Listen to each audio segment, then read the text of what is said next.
Olá, você sabe o que é economia criativa?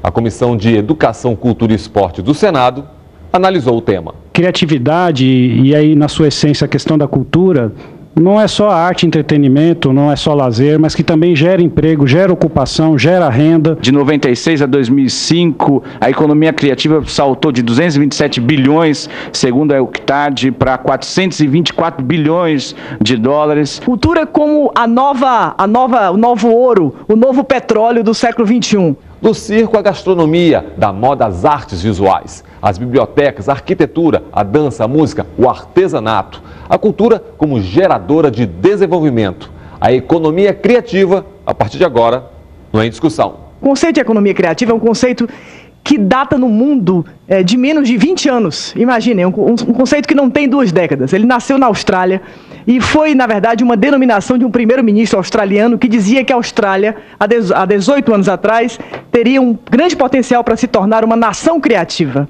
E a expressão nação criativa, na visão do primeiro-ministro australiano, queria dizer o seguinte: cultura deve ser um eixo de desenvolvimento do Estado australiano. Cultura como eixo de desenvolvimento. Cultura como eixo de cidadania, de emprego, de renda, de distribuição de renda, de acesso, né? De inclusão. Cultura como o novo ouro, o novo petróleo do século XXI.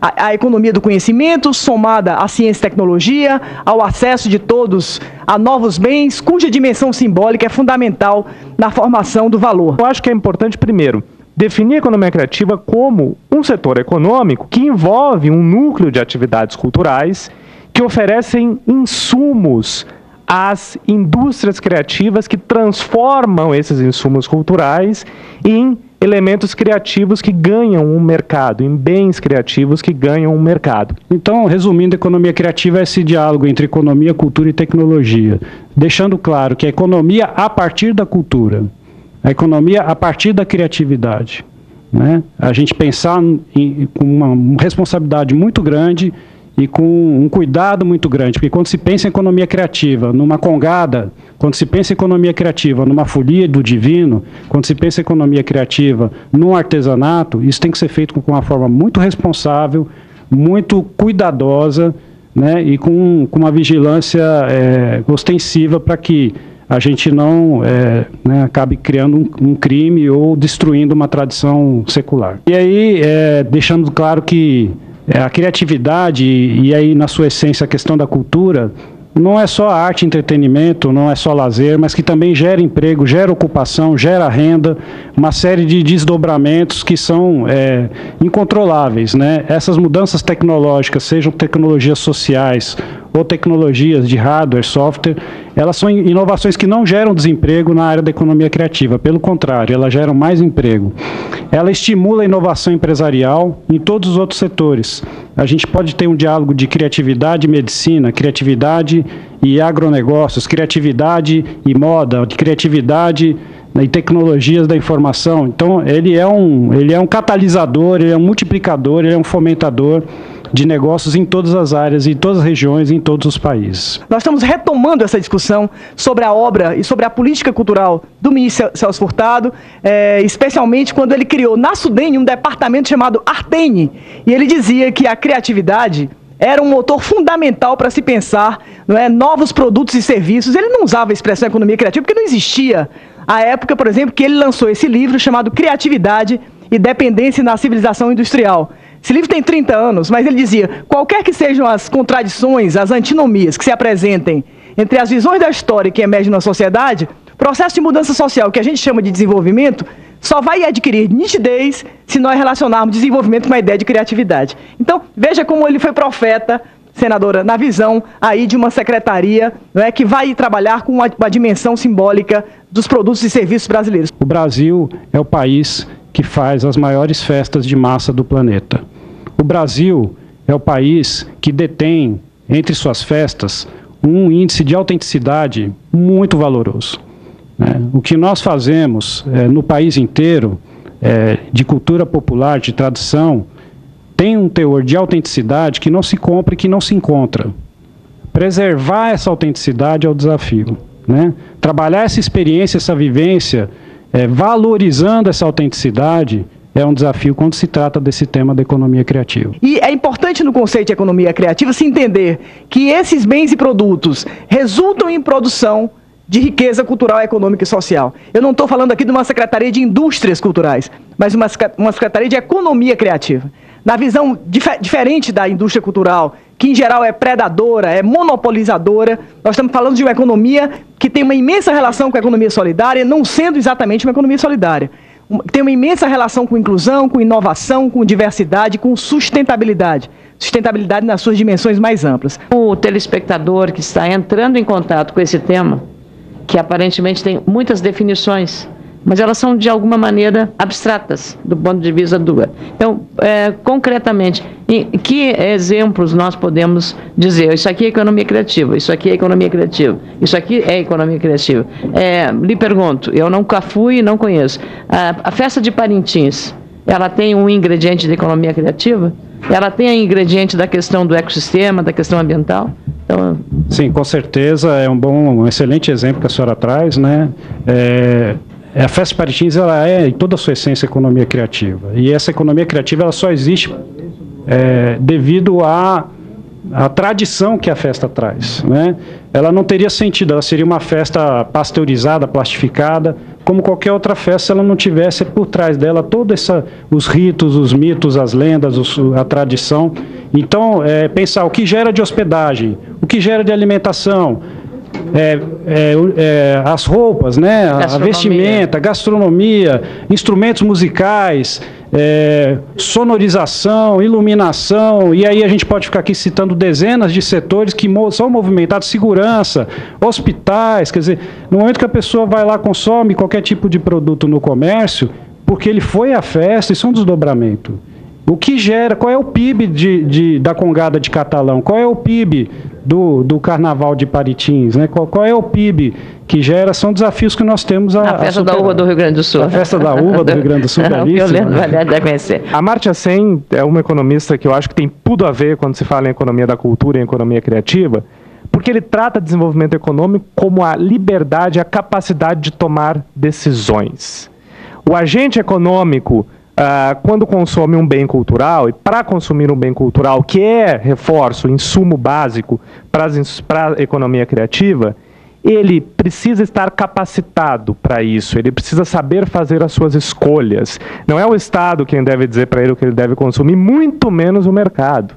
Então, capacidade de tomar decisões passa pela educação. É um processo de longo prazo, é um processo de formação para o consumo cultural. Quando a gente pensa em economia criativa, pensa muito em design, em moda, em artista, artesanato, músico, né? E o público que assiste a esses eventos, e o público que consome essa economia criativa. Esse público tem que ser preparado também, e esse é um desafio que nós temos no país, porque nós podemos ter shows sem público.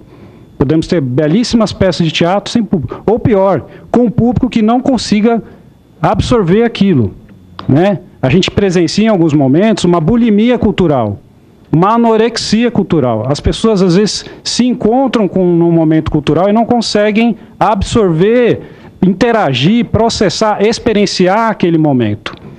E isso gera uma certa fraqueza e uma fragilidade em todo o país. Então é um processo que ele tem que ser multidirecional, né? Ele tem que transbordar para os outros setores, mas ele também tem que trabalhar com o público, com as redes, e esse é um grande desafio. No próximo bloco, a economia criativa no mundo e a posição do Brasil nesse cenário. Dentro de instantes.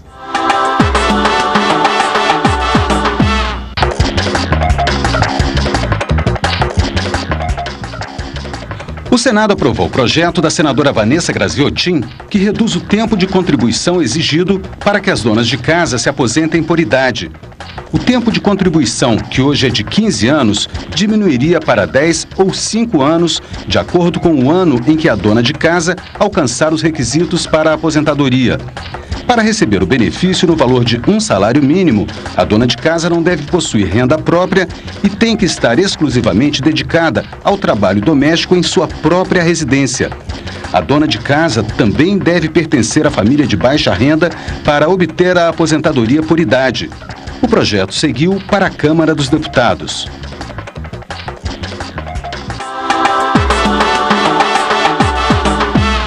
O O Brasil ainda não contabiliza seus números quando o assunto é economia criativa. O que se pode dizer hoje é que temos mercado e temos público. Os bens e serviços da economia criativa tiveram um crescimento anual no mundo de 8,7%. De 96 a 2005, a economia criativa saltou de 227 bilhões, segundo a UNCTAD, para 424 bilhões de dólares. Só na Comunidade Comum Europeia, a economia criativa gera 5 milhões de postos de trabalho formal.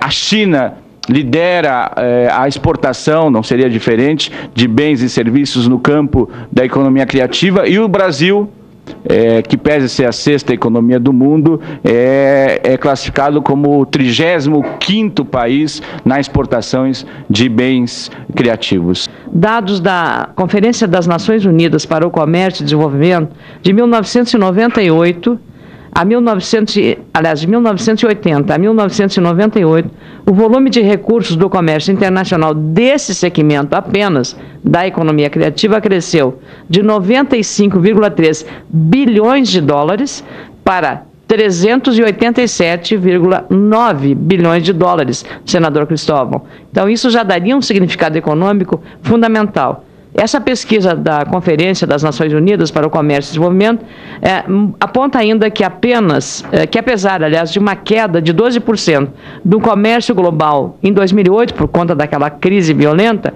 os serviços e bens da economia criativa, no mesmo período em que caiu o comércio global 12%, teve um crescimento, portanto, positivo, desempenho positivo de 14%.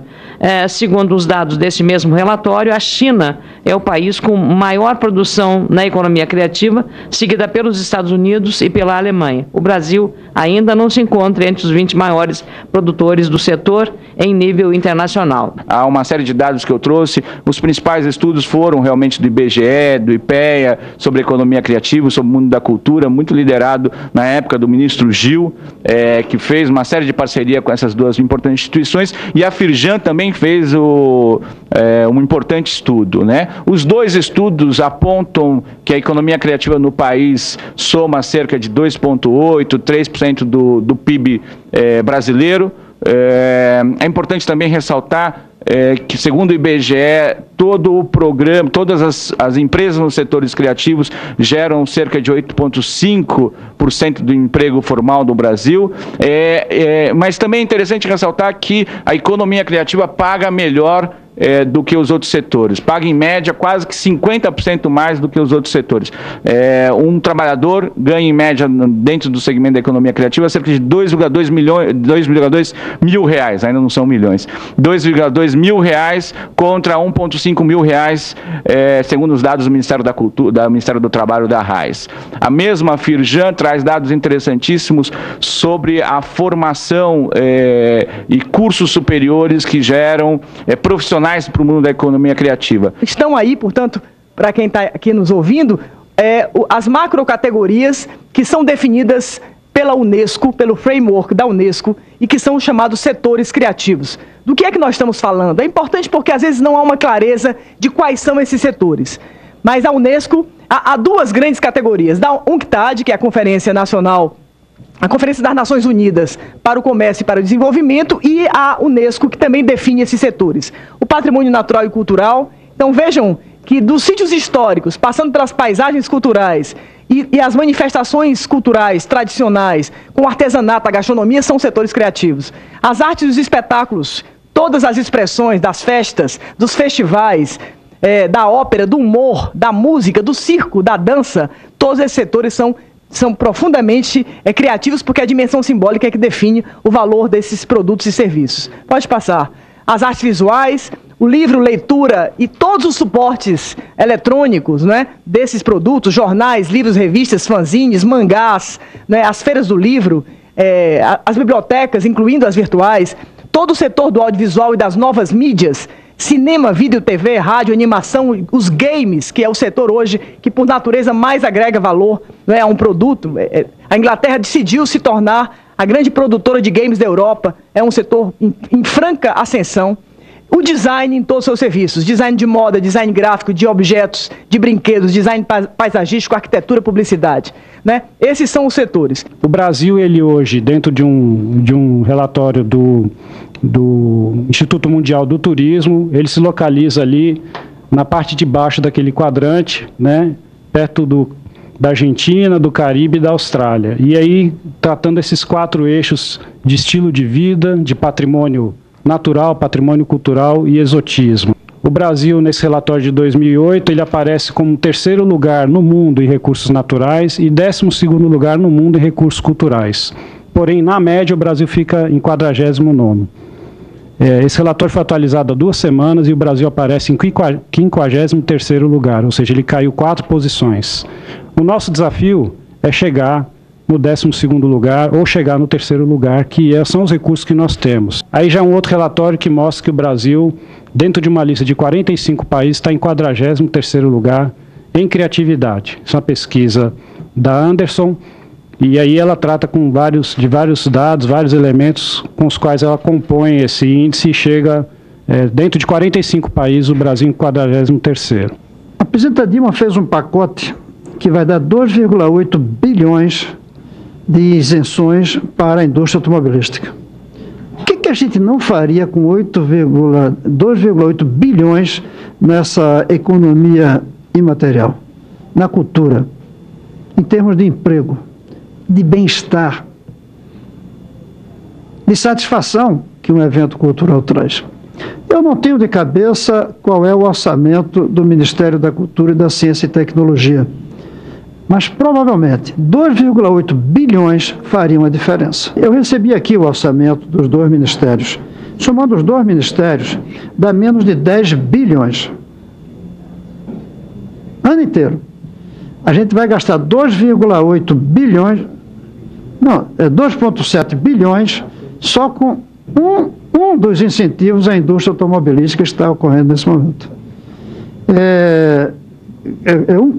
Mais de um quarto do orçamento total desses 2 ministérios. Está na hora da gente mudar isso e, para tanto, precisa entender qual é o papel dessa outra forma de fazer economia, com bens imateriais, com bens culturais, que a economia criativa traz. No próximo bloco, os desafios da economia criativa, a valorização do produto nacional. A gente volta já.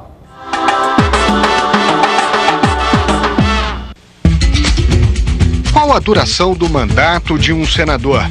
4 anos? 6 anos? 8 anos?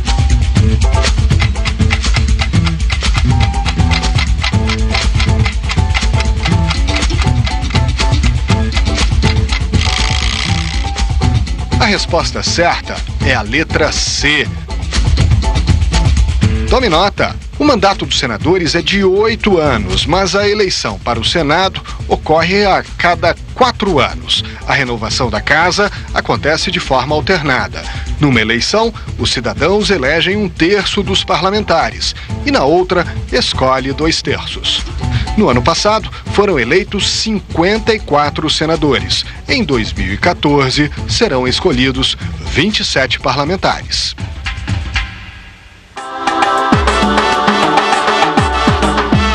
Quais são os desafios que a chamada economia criativa tem pela frente? Há quem fale, inclusive, em ecologia criativa. O governo prepara a conta satélite da cultura. É o que você vê agora. Eu já vejo hoje algum pensamento estabelecido em termos de economia criativa no Brasil, do ponto de vista acadêmico. Ou seja, nós temos pesquisas sendo desenvolvidas, porém pesquisas que ainda são muito de ação espontânea, propostas pelos próprios pesquisadores e professores que tentam ingressar na área. Acho também que no Brasil nós precisamos construir condições institucionais para que o setor das indústrias criativas e do empreendedorismo cultural se configure num efetivo setor econômico que gera desenvolvimento. E para isso ações institucionais são fundamentais, que passam por políticas públicas, que são geradoras de políticas públicas. Nós temos 5 desafios, senadores, a cumprir nessa secretaria. Nós precisamos formular políticas e precisamos do Congresso Nacional para construirmos essas políticas, assim como dos segmentos criativos da população brasileira que está absolutamente acolhendo essa secretaria. Nós não temos dados sobre essa economia, por isso estamos criando a conta satélite da cultura com o IBGE. Estamos lançando o primeiro Observatório Brasileiro da Economia Criativa. O segundo desafio, e vejam bem, há um relatório da UNCTAD, onde todos os países do mundo estão com números sobre a movimentação do PIB dessa economia. O Brasil não está no relatório. O relatório não existe nem sequer em português. Ele só existe, senador, em inglês e espanhol. Significa que nós estamos completamente fora. Imaginem um país como o Brasil, com a criatividade e a diversidade cultural que tem, que simplesmente não tem. Nós vamos fazer agora, com o apoio do Itaú Cultural aqui, a versão em português do relatório da UNCTAD. Nós vamos ter esses dados e o Brasil aparece episodicamente como casos. A Edna dos Santos, que representa a economia criativa em Genebra, que é uma brasileira, ela diz o seguinte: nós aparecemos como um caso da economia do carnaval, mas as fantasias de carnaval são chinesas. Nós temos um trabalho a fazer. Os instrumentos musicais comprados pelo MEC são instrumentos que movimentam uma economia da música. Os instrumentos musicais são chineses. Nós temos um trabalho enorme para fazer no sentido de valorizarmos o nosso produto brasileiro, nosso produto nacional. O segundo desafio é o fomento. Temos um papel de linha de crédito, o papel do BNDES, das agências de fomento, uma nova educação para o novo trabalho, para essas novas competências criativas, o desafio da infraestrutura, para trabalharmos produção, distribuição e consumo desses produtos. Isso implica na banda larga, por exemplo, da internet, nas cidades digitais, e a questão também muito simples de desoneração de pedágios para a área do circo. Nós precisamos de caminhões para a feira, para os artesãos do país. Nós temos um trabalho enorme para fazer com que os produtos circulem, os produtos brasileiros, e tenham mercados regionais. E por último, o desafio, que esse é fundamental para essa casa, a adequação dos marcos legais, a criação de marcos legais. Nós precisamos de um marco civil para a internet, nós precisamos de um novo direito tributário, nós precisamos de uma nova Receita Federal que compreenda, por exemplo, a necessidade de desoneração tributária e fiscal, aduaneira, dos nossos quadros, dos nossos produtos na área das artes visuais precisam circular fora do Brasil. São caríssimos os impostos, é dificílimo conseguir fazer isso. Nós temos que ter um empreendedor individual e a regulamentação de novas profissões. Enfim, é todo um trabalho imenso que nós só vamos começar, que vai longe. Aí é uma pesquisa que foi publicada na Folha de São Paulo que mostra que a América Latina vai liderar esse processo de economia criativa no mundo e dentro da América Latina, o Brasil.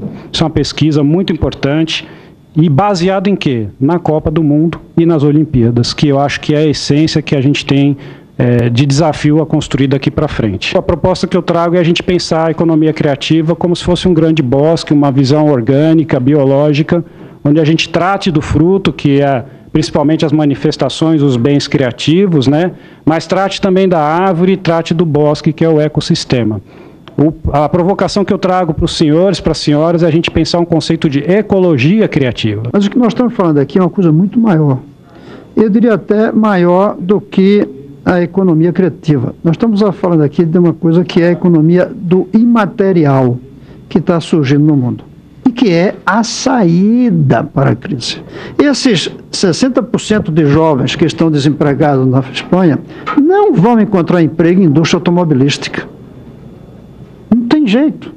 Nem indústrias metal-mecânica em geral. Eles vão ter que encontrar emprego nesse novo tipo, que é a indústria imaterial, do turismo, do museu, como eu vi aqui, do atendimento, no cuidado dos velhos, que é uma coisa que está sendo cada vez mais necessitada, do valor do trabalho da mãe cuidando do filho, que hoje não entra, e que para mim isso é economia imaterial, embora possa dizer que não é criativa. Daí a minha ideia é trabalhar mais amplo o conceito da economia criativa como parte de uma economia imaterial. E, portanto, às vezes não monetarizada, às vezes sim. Isso está precisando de ser trazido para o Brasil. O Senado aprovou recentemente uma lei importantíssima a partir de uma medida provisória, que foi uma desoneração e uma série de fomentos para que salas de cinema pudessem ser modernizadas e construídas, principalmente a partir do aspecto da sua digitalização. É importante lembrar um dado triste da nossa do nosso país, que apenas 10% dos municípios têm sala de cinema. Então, quando o Senado e o Ministério da Cultura e a presidente Dilma aprovam uma medida dessa, certamente também tem um impacto na economia criativa, em virtude não só da movimentação a respeito dos equipamentos para digitalização, mas certamente isso vai atrair uma melhoria da qualidade das salas e, mais do que isso, vai fazer que mais profissionais possam ter acesso a esse universo e certamente muito mais público possa ter acesso ao cinema em todo o país. Somos hoje o terceiro mercado de música no mundo inteiro quanto a musicais. Só perdemos para Broadway, que é natural, e para Londres. Logo em seguida veio o Brasil, um dado que realmente nos impressiona. Tamanho, a pujança, e musicais são sempre muito complexos de serem feitos, precisam de muitos profissionais, há um universo de profissionais sendo formados para esse campo, e se você pega, principalmente no eixo Rio-São Paulo, há musicais que têm 3, 4 meses de ingressos esgotados, que pesem os valores, às vezes seriam um pouco salgados para você assistir um musical. Enquanto nós vivermos num país que acha mais importante exportar $1 de avião do que $1 de CD ou $1 de livro, nós vamos enfrentar esse debate eterno, né? $1 de avião, a distribuição desse $1 de avião exportado é muito menos, vamos dizer, capilarizado do que $1 de um produto cultural, de um bem ou de um serviço cultural.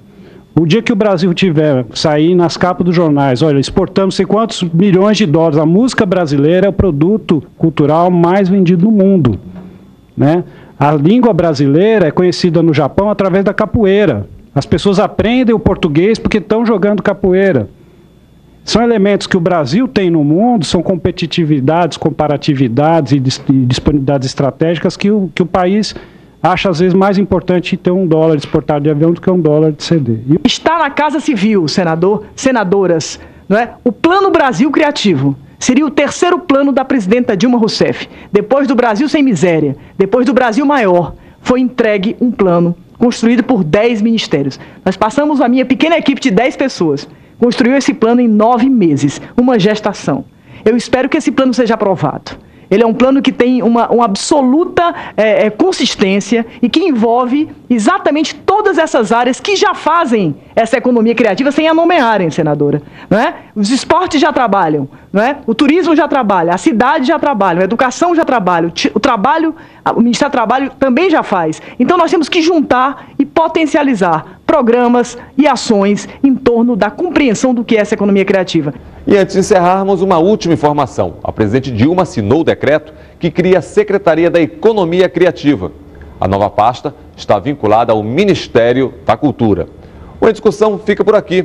Você também pode acessar o programa pela internet, www.senado.gov.br/TV. Obrigado pela companhia e até o nosso próximo Em Discussão.